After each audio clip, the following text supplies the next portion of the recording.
Put that load down, Sadhana. Sadhana was very happy today.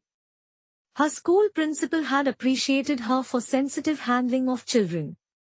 It was rare to be appreciated by him, especially in a large school gathering. Most of the time, he was critical.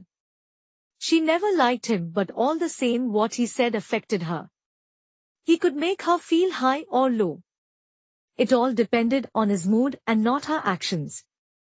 That is why she often avoids him, but being the head of school, she had to deal with him irrespective of her liking. And when she is happy and in good mood, her class children can see the difference in her behavior. She is more engaged with them, shares jokes, and laughs more often. She often saw her class 11 boys looking at her admiringly. They would often tell her how elegant she looked in white cotton sari. Her streak of grey hair made her look more graceful. When she laughed, her pearl-white teeth appeared like jewels. Secretly, she liked being admired, but never let it be known to those growing-up boys. These boys would often find some excuse to come and talk to her after the class as well. One boy brought Cadbury chocolate for her and quietly gave it to her without letting anyone know about it. Exclusively for her. They loved her and perhaps lusted for her in their secret fantasies. She knew their testosterone levels were rising. But she loses her good mood easily too. One small remark either about her increase in weight or about her being disorganized by her loving husband Rakesh is enough to pull her down. Or jealous backbiting by some female colleagues is enough to spoil her day. She would ruminate on these issues for long enough time to lose her sense of well-being. When Sunita, her colleague, mentioned to her that she is being perceived as childish due to her frequent carefree behavior during lunchtime, she was really irritated. "I am only trying to provide useful feedback to you," Sadhana protested Sunita on her irritation. "If you do not want to hear unpleasant but true aspects about you, I will never share again." "What do you mean childish? Do you know nobody in this school can match me in the understanding I display? I know most people are jealous here." Sadhana was in foul mood. Sunita did not know how to deal with this sudden burst of her dear colleague and friend Sadhana. There was heavy silence hanging between the two. Suddenly tears started rolling down Sadhana's cheeks. While Sunita looked intently at her with no verbal or non-verbal gesture from her side to console her. "I know I am unfair to friends when I show my anger, more so when they mean well for me.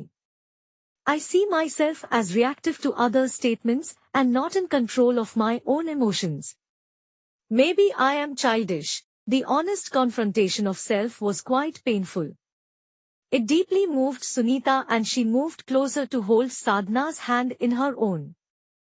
A quiet exchange of emotional warmth was taking place in this delicate moment. But it was louder than all the words could convey. Something deep within Sadhana moved. "You know what bugs me the most? I constantly seek attention and approval from others. I see myself as an emotional beggar asking for appreciation and approval most of the time. I am the youngest of the 5 siblings and a girl at that in an Indian home having 4 sisters. Maybe to make my place in that large home, I have picked up this habit.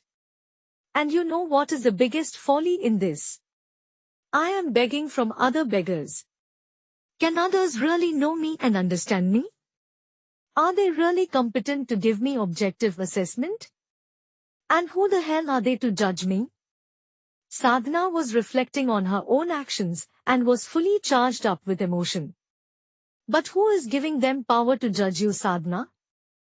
Sunita quietly showed her new perspective.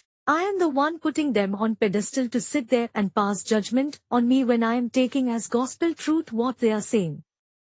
They are not going to take care of my little child within me who is asking for love and approval and appreciation.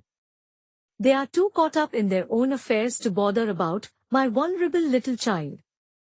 Then who will best take care of that little child within you, Sadhana?" Sunita was as succinct as possible in this moment of truth.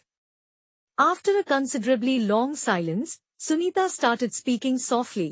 "I alone will and I alone can. I can take care of the little child within me. Why should I make my little child suffer at the hands of people who may not be sensitive? And why should I allow the little child to be affected by what they say? I will give love and attention and appreciation to my own little Sadhana. I will protect little Sadhana now on from this onslaught I have allowed it to suffer. I will be more sensitive to you, my dear little one.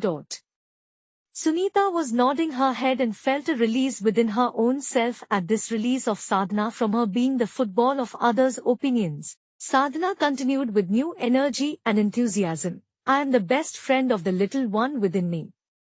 I will look after you, little Sadhana, and you are free from the constant need and pressure to seek approval from others from now onwards.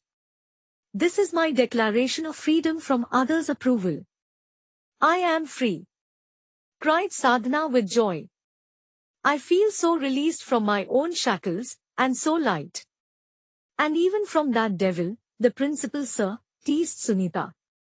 From all devils created by me. Please note, created by me because they are devil to the extent I give them power and put them on pedestal. Wow! You are really wise, Sadhana, and not childish. And there was laughter playing around all over in the room.